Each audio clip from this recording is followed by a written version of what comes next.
President Draupadi Murmu conferred Padma Awards on 65 eminent personalities at the second civil investiture ceremony. Earlier, 66 awards were presented at the first ceremony. This year, 131 Padma Awards were approved, including 5 Padma Vibhushan and 13 Padma Bhushan.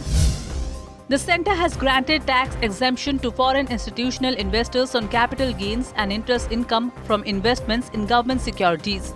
The move comes through the Income Tax Amendment Ordinance 2026 aimed at boosting foreign participation in India's debt market. The Reserve Bank of India has kept the repo rate unchanged at 5.25% for the second consecutive policy review. RBI Governor Sanjay Malhotra said the Monetary Policy Committee unanimously decided to maintain a neutral stance amid inflationary pressures. India's GDP grew 7.8% in the January to March quarter of 2025-26, taking full-year growth to 7.7%. Strong performance in agriculture, construction and services drove the expansion, according to data released by the Ministry of Statistics. Air Marshal Ashutosh Dikshit has been appointed the next Vice Chief of the Indian Air Force effective July 1.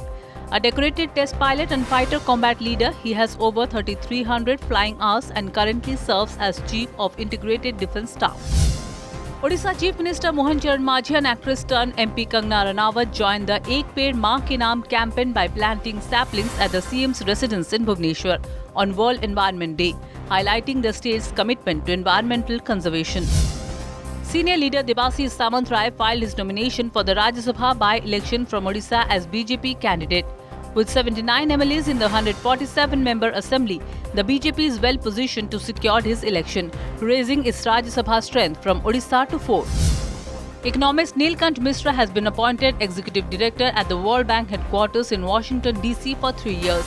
He succeeds Parmeshwaran Iyer, who has held the position since February 2023, according to an order from the Personnel Ministry. US President Donald Trump confirmed direct contact with Hezbollah to ease tensions in Lebanon and West Asia. Speaking at the White House, he said progress has been made in discussions aimed at reducing violence and stabilizing the region. India's Under-18 men's hockey team defeated Pakistan 5-3 in the semi-finals of the Under-18 Asia Cup at Kakamegahara Stadium, Japan. With this victory, India qualified for the final, continuing its strong performance in the continental tournament.